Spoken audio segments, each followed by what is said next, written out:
Hey guys, and welcome to Pixel Cherry Ninja's channel. It's the weekend, which means only one thing. It's time for that weekly news roundup. As always, we will begin with FPGA gaming news, the MiSTer, the Analogue Pocket, and any other FPGA gaming news out there that is worth reporting. After that, we will move over to some random and retro gaming news. If you're not subscribed to the channel, then a subscription and a like is always super duper appreciated. I do also have a Patreon set up if you wish to support the channel further. Want to mention also, timestamps have been made available, so use those to navigate your way around the video. Don't forget to check out the sponsor of the weekly news show, Mr. Add-ons, an absolutely awesome family-run business that does a lot of Mr. stuff. And finally, before we begin, don't forget to check out London's best arcade, Free Play City. Anyway, guys, let's check out the news. We now have 2 additional games as part of the Rolling Thunder core by Harringay and team. This core or these releases are currently in beta, so only available to Patreon supporters. So the first game here, Wonder Momo, it's a charming game. It's almost like you're in a theatre production, attacking the bad guys, fighting like weird alien monster things. There was also a PC Engine version of this game released a couple of years later. This was released in 1987, the PC Engine version coming out in 1989. And it's pretty cool when you get that whirlwind and you get the power up where you get that hula hoop to destroy the insect alien robot. It's a fun game. If you are a Harringay Patreon supporter, then run up their tool and try this out now. Not only did we get one game from Harringay, but no, this week we got 2. So the second game we got is this game here called Hopping Mappy. Now, I remember Mappy from playing it on the MSX core on the Analogue Pocket, and it was a game that was loved by many. It's you're a mouse, you're a police officer mouse that's, I don't know, well, doing police officer mouse jobs, but this time you have a pogo stick and you're pogoing around doing police officer pogoing activities. I don't have much nostalgia for this game, but I do appreciate it because this came about from a simpler era of games where games were just about fun, where you could make a game where you had a police officer mouse on a pogo stick pogoing around on cats. I'm really interested in anyone that actually played this in the arcade because I love hearing your arcade stories. It's not something I ever saw or played in the arcade, but if you did, please comment below and let me know what the scene was like. We also have great news on the public release front. So Harringay and team have now promoted the Fairyland Story core to a public release. So not only do you get the Fairyland Story, so the Fairyland Story here, this is a single screen platformer. For me, Bubble Bobble was always my first, but this came out before it and it's charming, it's fairly difficult, and there are definitely some Easter eggs in this. But as part of this core, you get a game called Rumba Lumba. Okay, Rumba Lumba. Not exactly sure how you say it. As well as that, we've got a game called Typhoon Girl. You're seeing those on your screen now. Victorious 9, which is a baseball game. As well as that, we've got 2 light gun games, right? So we've got NY Captor, great light gun game. If you've got a Sinden light gun game, there is support for this. Try it out. I have. It is fun. And finally, I didn't have a video for this game, but it's known as Cycle Shooting, and that is also a light gun game. So as far as public releases go, we've got the excellent Fairyland Story, another couple of games that come with it, as well as 2 light gun games. So either way, whether you are a Harringay Patreon supporter or not, you are in for a good time this weekend. Enjoy. One of my favorite retro arcade games of all time, Bubble Bobble. And guess what? A friend of mine made a ROM hack, and it's a Pixel Cherry Ninja ROM hack. That's right, you saw Pixel in the first screen, Cherry in the second, and then you're going to see Ninja in the next screen. Also want to say this is available via Update All. It's in the alternative arcade ROMs.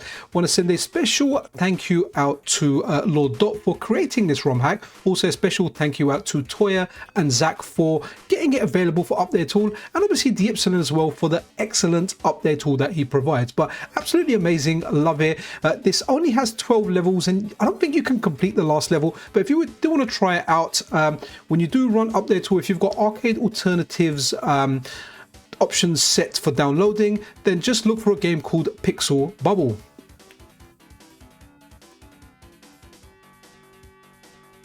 Absolutely excellent. The core developer known as WickerWacker, we know that he is working on, the Taito F2 core, and slowly but surely more and more games are becoming playable. And this one here, Growl, that's right, let me hear you growl. This game is now playable on the latest alpha build of the core. Guys, this is a wicked game. Really like it. Reminds me of Indiana Jones, apart from you rescue animals in this and the animals help you. Sounds freaking amazing.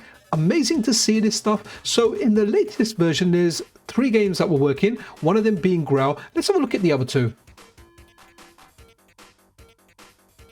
Who likes shmups? We like shmups, and this game here is called Gun and Frontier. And guys, it's a good shmup. Never played it before until I played it as part of this alpha core, but it is coming along nicely. It's a great game. I especially like the bomb that you have. Didn't quite work out exactly what the mechanic is, but when you fire it, there's a massive explosion, and I think you need to charge it up to do like a bigger explosion. But amazing to see this from WickerWacker. Still looking forward to more games on this core, but yeah, for now, man, getting another 3 games and testing these out, absolutely amazing. That's the big firepower I was talking about. But amazing stuff. Taito F2 is coming along nicely. There's quite a lot of games working on there now. It's still in alpha. There's still more games to come, but let's look at the final game that I got, or the final game that I tested in the latest alpha build.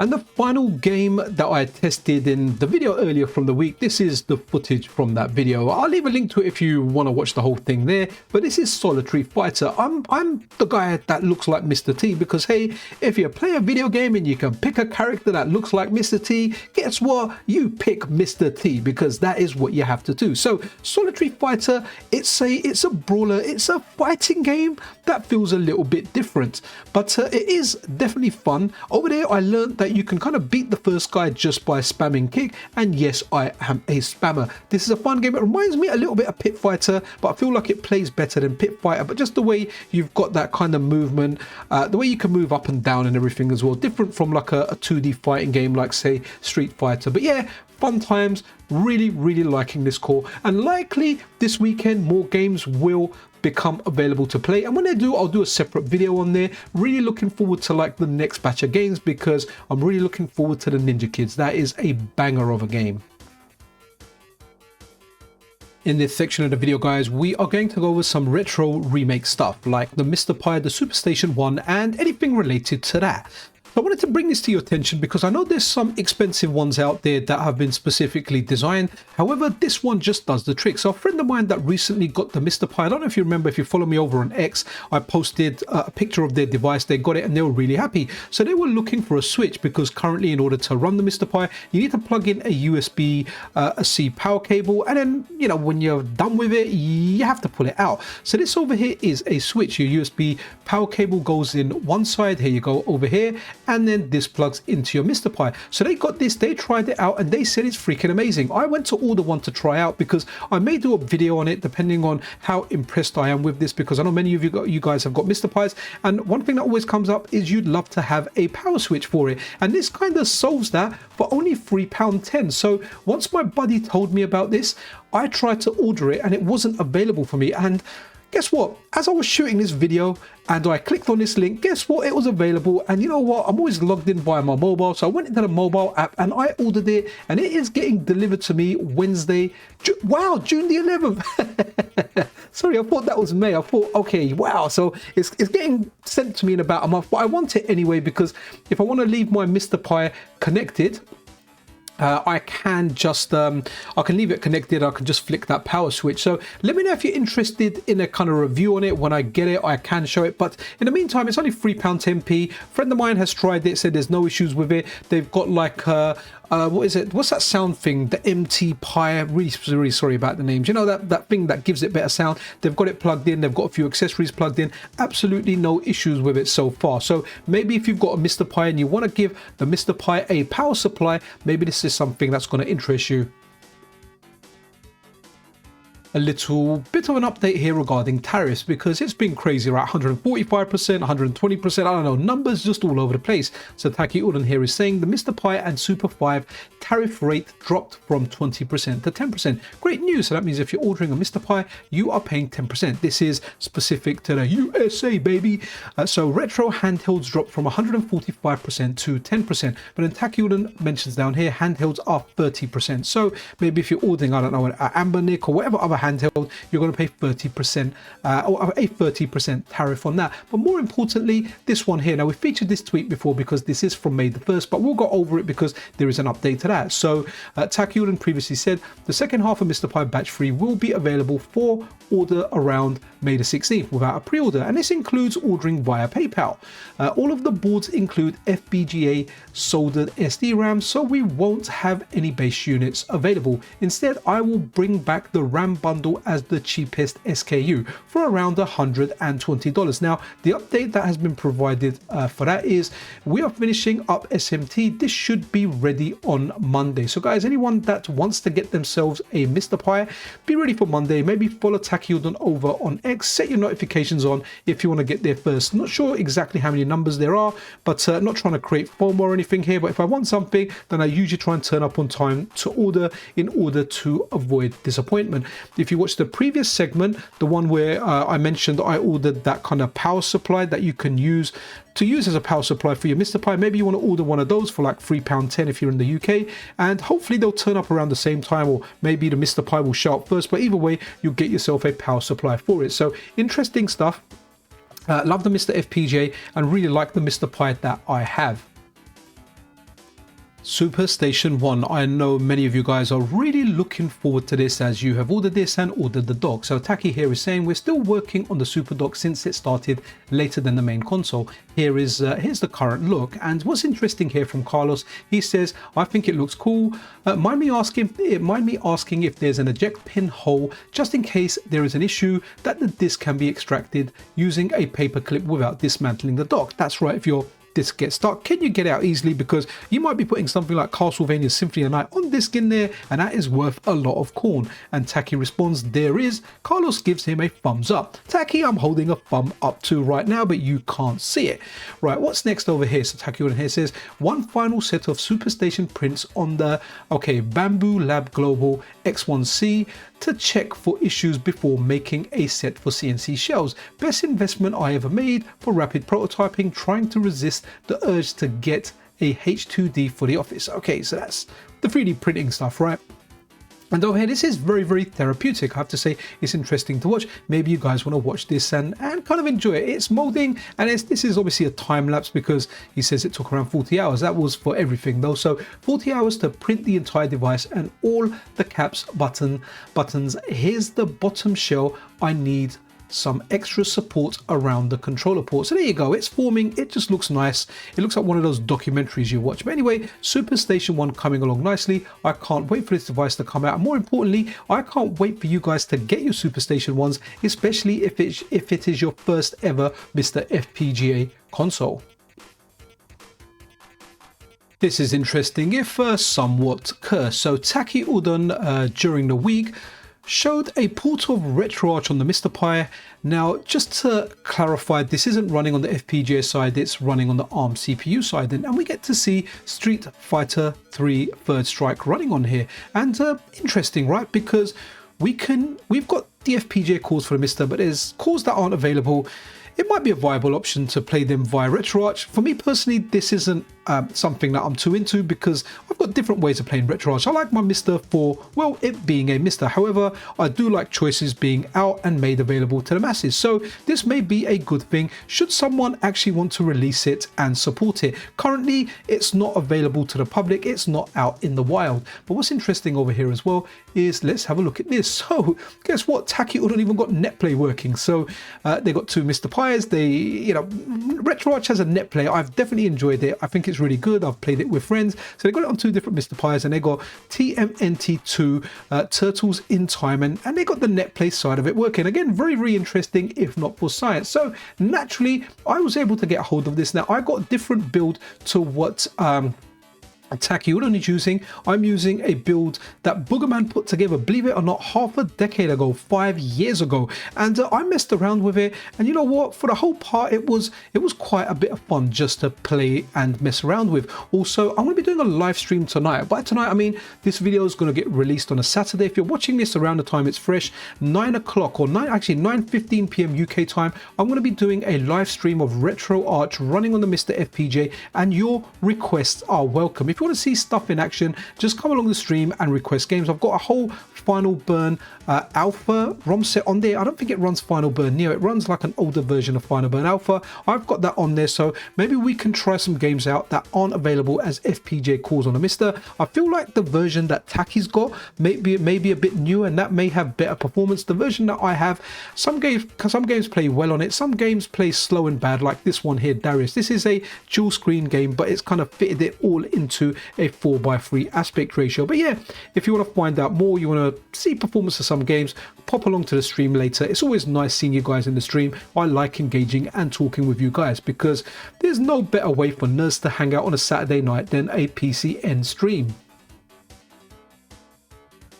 I ran a video earlier during the week talking about the DE25 standard development and education kit and how this may be the successor to the MiSTer FPGA project. Maybe a MiSTer 2, maybe just an upgraded version of the MiSTer. Maybe if the DE10 Nano reaches the end of life and it needs a replacement, this might be a viable option if we get a Nano version. Right now the standard is $586 on Thoracic, and if you're an academic it's $415. But the reason that I kind of did the video was because when we look at the people that have reviewed this unit, that have a unit, Alexei Melnikov is on there. You may better know him as Sorg or Sorglig. So if he's got one, he's involved in it, it has a bit more credibility that this may become a viable option. Please take this with a grain of salt. This is pure speculation. We have no idea if we're ever going to get a MiSTer 2 and if this is going to be the board if such a project ever surfaces. So just a little bit of speculation. Definitely something that's interesting because yeah, we're always talking about the next generation of FPGA gaming,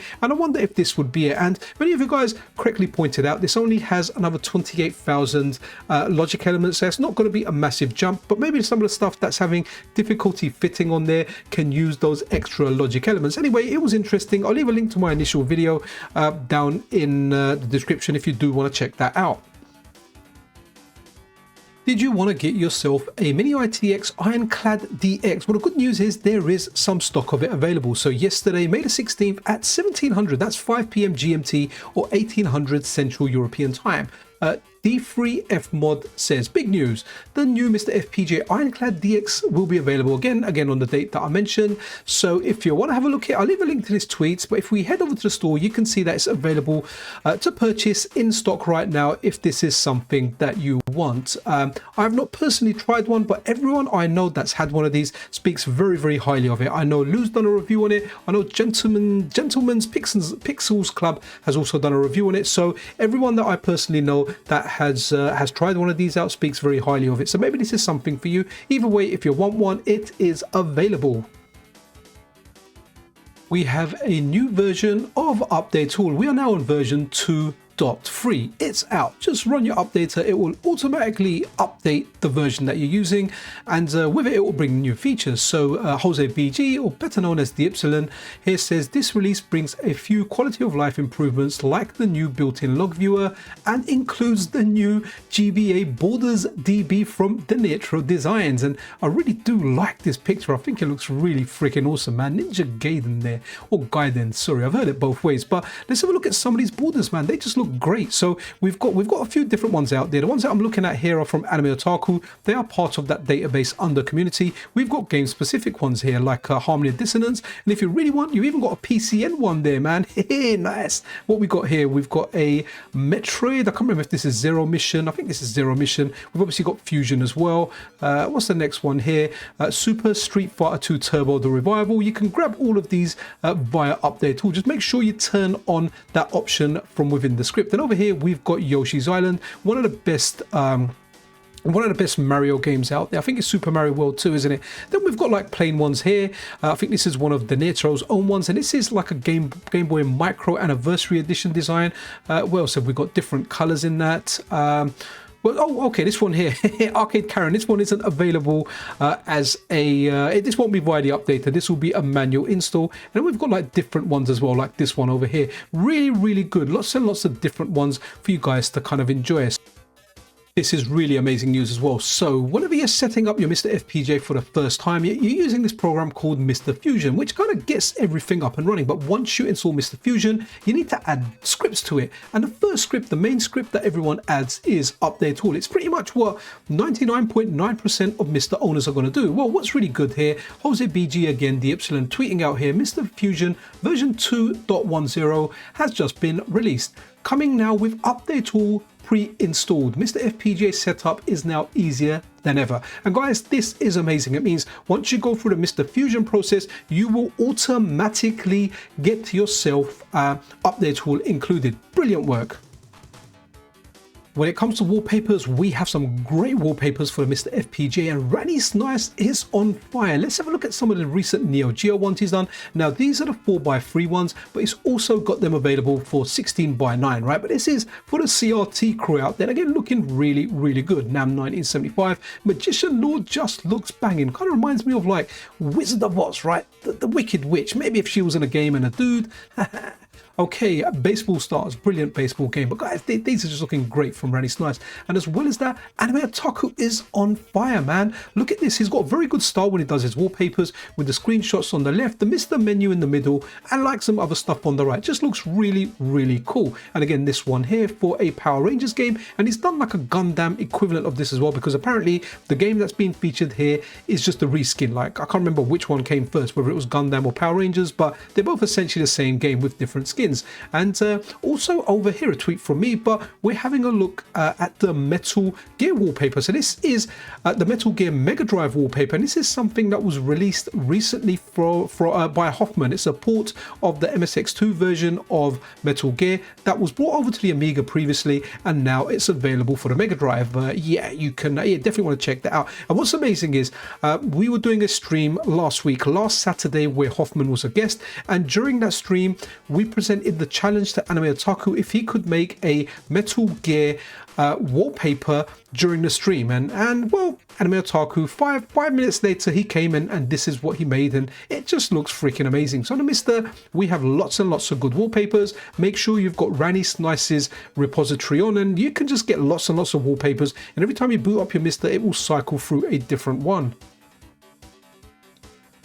And we have a bit of news about the Analogizer, and this time it's about the OSD for the Analogizer. So Random Monk 3 here says, new Analogizer OSD 1.0 introduced with the Irem M72 core. Press start, up, down, left, right. I guess to activate it, I need to really set up my PVM again and use my Analogizer. But there you go, making it look a little bit bigger. And over here, there's another tweet from Random Monk 3 where he says, Analogizer Irem M72 added new OSD tools for developers or anyone that's curious about how the OSD works. So if you want to check that out, check the links in the description.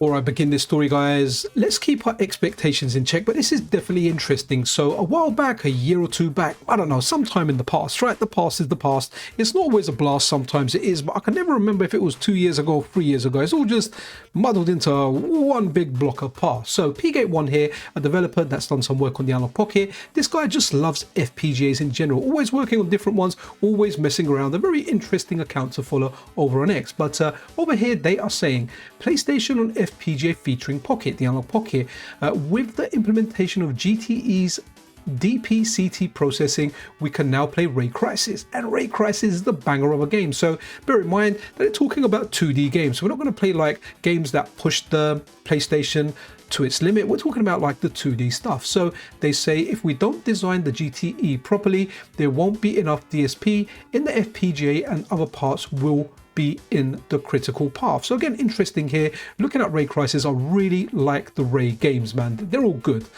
So having a look at like some follow-up tweets over here. So what it's saying over here, oh, I feel that's my question. Let's translate my question so you guys can see that. Is this an updated core? And what did they respond? Let's just go back one. Okay, translate. Okay, so yes, for now, once I get the software, I want to run it and the implementation progresses. So again, they're kind of working on it. It'll be interesting to see what we get. I know previously we got like Tabal #1 working. What's that Harmful Park, like a 2D side-scrolling horizontal shmup, that kind of worked. You know, they don't run at full speed. Sometimes you don't get the sound, but it's definitely interesting to see this. I mean, we like dabbling with FPGA stuff. Maybe it's not going to be the ultimate way to play PlayStation 1, but who knows, maybe some games will run at full speed, right? I guess, you know, people need to try this stuff, and that's how this stuff happens. So a final tweet here from PGate1, where they're saying the PlayStation instruction cache is now working properly with my homemade emulator, so I need to fix the FPGA as well. So again, super interesting. Let's see where this goes, what happens with it. Very interesting. And you know, however it runs, good, bad, ugly, super great. I'm very interested in testing this out. This is interesting. I have to give a shout out to David Shadoff because it's his tweet that brought this to my attention. So shout out to you, David. So Teardown 2025, a conference for hacking, discovering and sharing hardware. But what's really interesting here, and the reason I'm showing this, is because of the Game Bub. It's an upcoming open source FPGA Game Boy. And guess what? If we scroll down, so on Friday, June the 20th, 2025, if you're going to be going to it and you're interested in the new open source Game Boy, well, guess what? Look, 5 p.m. building an open source FPGA Game Boy, and the main guy behind it, Eli Lipsis, sorry, I'm butchering that name. Let's just say Eli is going to be there, right?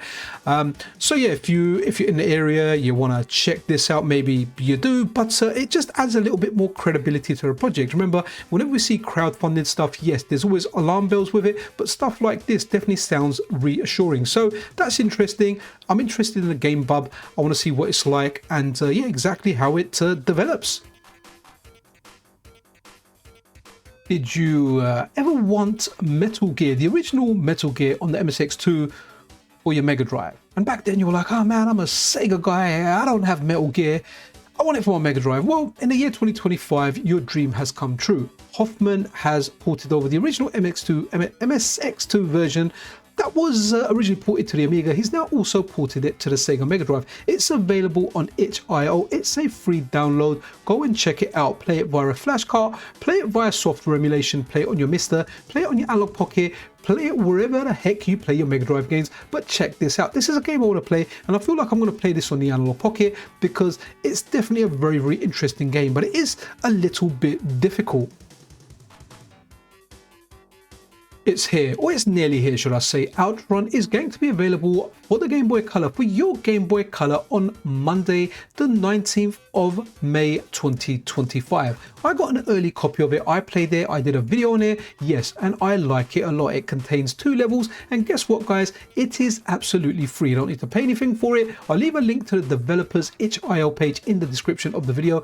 Previously, they did a game that's inspired by Hang On. It's called Hero GP. They've also done a game called Cave Dave, which is fantastic. If you like Splunky, if you like Rick Dangerous, you will like that game. Yeah, absolutely fantastic. Check it out. Big shout out to Eade Room. Love your work, buddy.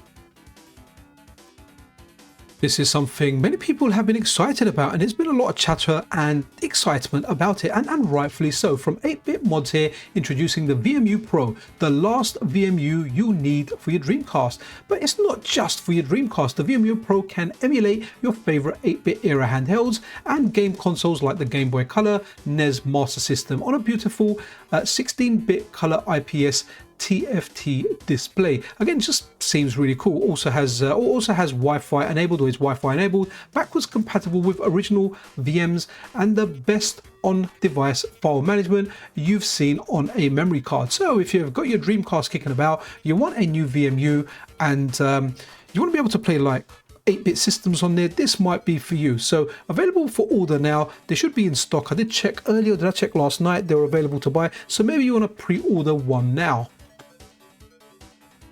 Last year, there were a few decompilation projects. This year, there's even more. And what's really cool over here, Mario Kart 64 the comp is complete. It's 100% complete, and hopefully we will get a native PC port of Mario Kart. I really like these native PC ports. The ones that I've been enjoying most of all, actually the one that I like the most is the Star Fox 64 one. It is freaking amazing. Widescreen, I think you can even play ultra widescreen. I've got a new monitor, I should actually test that out. Perfect dark. I'm really looking forward to GoldenEye when that comes out. But yeah, Mario 64, another great addition to like the decompilations that we are getting.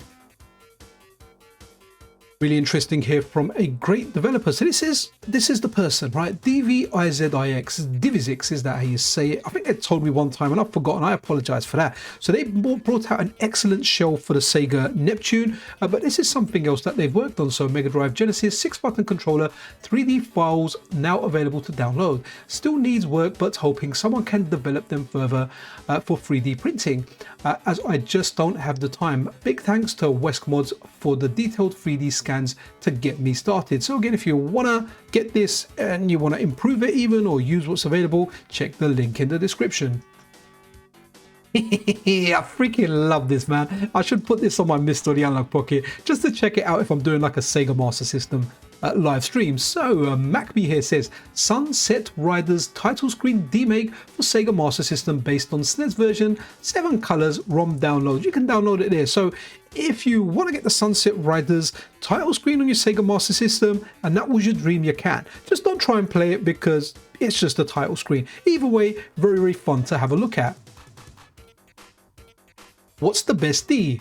3D. Rich Whitehouse here says, cross your eyes and behold a true miracle of emulation. Killer Instinct in stereoscopic 3D at 60 FPS. It's working beautifully on every stage in both Killer Instinct 1 and Killer Instinct 2, and it just looks banging. If you're unaware, Rich Whitehouse currently has an emulator that runs both the Killer Instinct 1 and Killer Instinct 2. You can play it online. It's got lots and lots of quality of life features currently available via Patreon. If you want access to it, if you're a big KI fan, maybe you want to check that out. But this is pretty amazing, man. It's in stereoscopic 3D, so I wonder if I can like put on my Meta Quest headset 3 and it will merge the two into one and it will make me live KI. Either way, love the work, Rich. I completely suck at 3D platform games. I just never evolved with them. But Kirko Mods here, they've released Banjo-Kazooie Nostalgia 64. And if you're a Banjo-Kazooie fan, I mean, one of my friends, he loved Banjo-Kazooie. I used to watch him play. I remember watching him playing some like board game where he's hopping around there, fighting some witch. And yeah, it did look cool to have a look at. But this looks like a really good ROM hack. There are patch files available in this video. I'll leave a link to the X account as well as this video because the patch files are in here. All you need to do is patch your ROM, and this runs on real hardware like you just see flash on screen there. And if it runs on real hardware, I'm sure it will run on the MiSTer FPGA too. So yeah, if you're a Banjo-Kazooie fan, you like your 3D platformers, yeah, you might want to play that. And those graphics look upscaled, so I imagine if you play it on a software emulator, you might be able to get some super crisp visuals as well. The final story in this video is a sad story. So shout out to Nell Quinn for bringing this to my attention. But here is a thread from the MiSTer FPGA forum. So 0 MHz DOS collection, and we can see over here from Limmy, regretfully, I have to inform you that Mr. Emu Bastard, the creator of the 0 MHz and also a collaborator with Limmy, has passed away. So condolences, all the best to the person's family. You know, stuff like this is a difficult time, and just remind you, life is short. Be cool, be good to everybody. You know, we don't know when we're going to go. A lot of us guys now are in our late 40s, some in the 50s. Hopefully we'll all live for long, fulfilling lives. But hey man, it's always sad to see, you know, people within the scene, people that contribute to the scene, friends, you know, whether you're someone that's developing stuff, whether you're just an upstanding member of the community that likes speaking to everyone, it's always sad. So my best wishes to Emu Bastard's family. So guys, that was it for this week. I certainly hope you enjoyed this video. If you did, then a subscription and a like is super duper appreciated. Be freaking awesome to one another. This is Pixel Cherry Ninja out.